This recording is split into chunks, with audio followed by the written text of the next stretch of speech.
ប្រាសាទតាមាន់ធំជាប្រាសាទបុរាណខ្មែរដែលមានលក្ខណៈពិសេសប្លែកគេដោយបង្កប់នៅអាថ៌កំបាំងផ្នែកស្ថាបត្យកម្មនិងជំនឿដែលគេហាក់មិនសូវចាប់អារម្មណ៍បណ្ដែតខ្លួនលើភ្នំដងរែកនៃខេត្តឧត្តរមានជ័យប្រាសាទតាមាន់ធំមានទំហំ60ម៉ែត្រគុណនឹង60ម៉ែត្រត្រូវបានសាងសង់ឡើងពីថ្មភក់ក្នុងសតវត្សទី11នារជ្ជកាលព្រះបាទសូរ្យវរ្ម័នទី1និងឧទ័យទិត្យវរ្ម័នទី2នេះបើយោងទៅតាមគេហទំព័រផ្លូវការរបស់រដ្ឋបាលខេត្តឧត្តរមានជ័យយោងតាមគេហទំព័រដដែលប្រាសាទតាមាន់ធំមានបន្សល់ទុកនៅផ្ទៃជាច្រើននៃប្រាសាទមិនទាន់បានឆ្លាក់បើទោះបីជាតួប្រាសាទទាំងមូលត្រូវបានសាងសង់រួចរាល់ហើយក៏ដោយករណីនេះមិនសូវមានទេក្នុងចំណោមប្រាសាទខ្មែរដែលបង្កើតជាសំណួរថាតើការសាងសង់ប្រាសាទនាពេលនោះត្រូវបានរំខានឬក៏យ៉ាងណាខុសពីប្រាសាទខ្មែរមួយចំនួនធំដែលបែរទៅទិសខាងកើតប្រាសាទតាមាន់ធំបែរទៅទិសខាងត្បូងទៅវិញស្របទៅតាមដីជម្រាលភ្នំ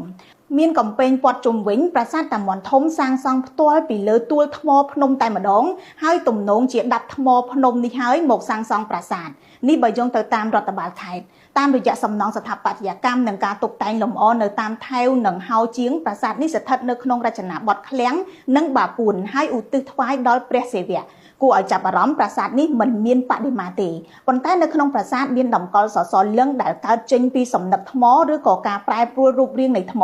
ប្រជាជនខ្មែរនាសម័យនោះមានជំនឿថាសសរលឹងដែលផុសឡើងដោយធម្មជាតិនេះតំណាងដល់ពិសិដ្ឋរបស់ព្រះសិវៈហើយបានចាត់ទុកជាទីសក្ការៈដ៏ស័ក្តិសិទ្ធិបំផុតចាប់តាំងពីខែកក្កដាឆ្នាំ2008មកប្រាសាទតាមាន់ធំតាមាន់តូចនិងតាក្របីរបស់ខ្មែរនៅក្នុងខេត្តឧត្តរមានជ័យដូចគ្នានៅតែស្ថិតក្រោមការប្រទាញនៃកម្លាំងសន្តិសុខរវាងកងទ័ពកម្ពុជានិងកងទ័ពថៃ